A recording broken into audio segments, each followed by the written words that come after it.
Hello, this is Mike, NoStressMike.com.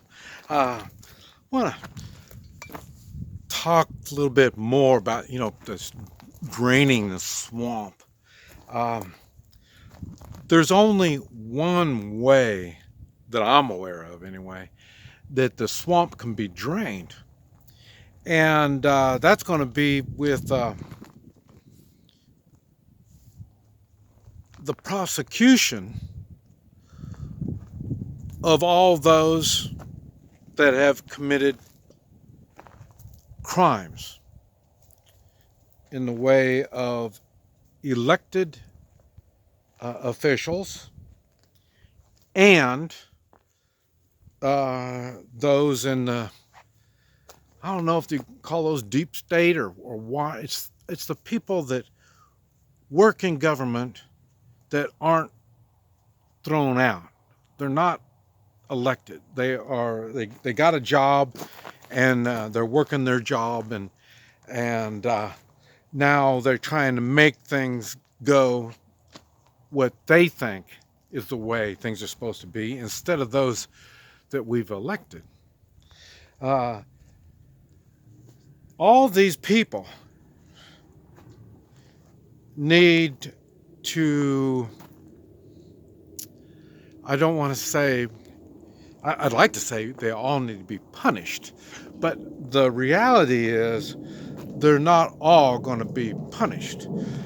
But uh, the ones on the top of the food chain definitely need to answer to what they've done. I mean, there's so much stuff. A lot of it is treasonous. I mean, treasonous acts. But even without that, there's still crimes that these people have committed. And if they're in office and it's not a crime, but it is misjudgment as a pattern of behavior where it looks like ethics may be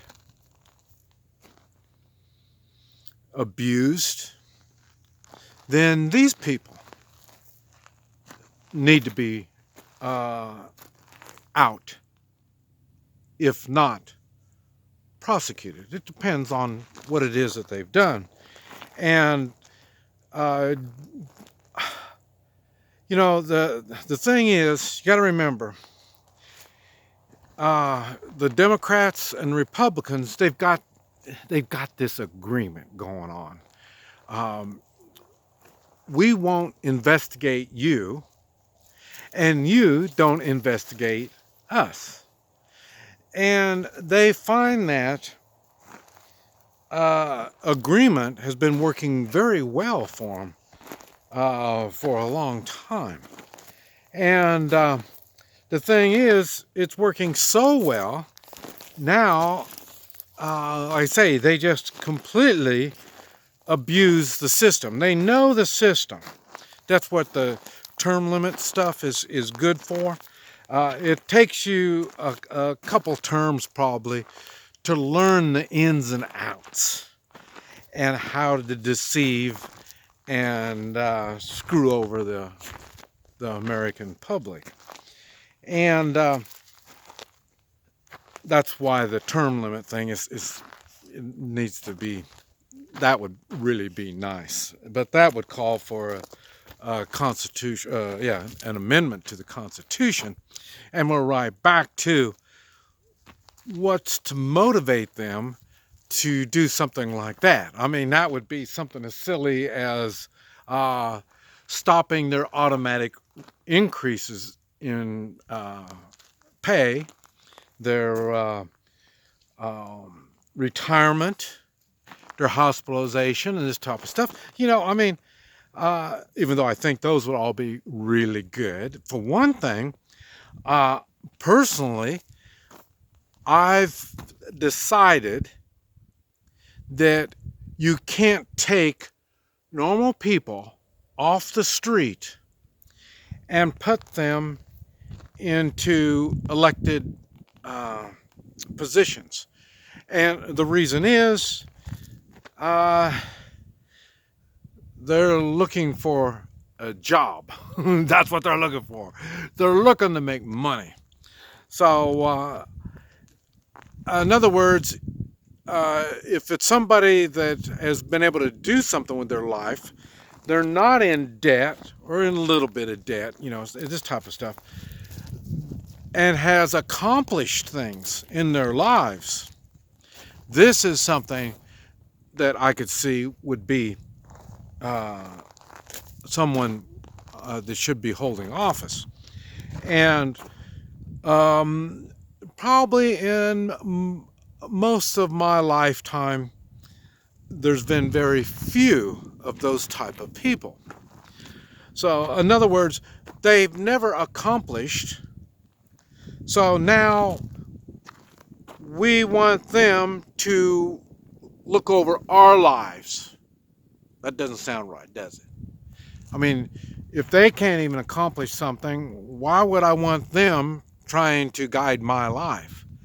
I'm already accomplishing things, and why would I need somebody that can't accomplish telling me what I need to do?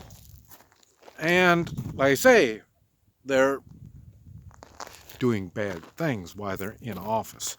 That's what I'm saying. So these people need to be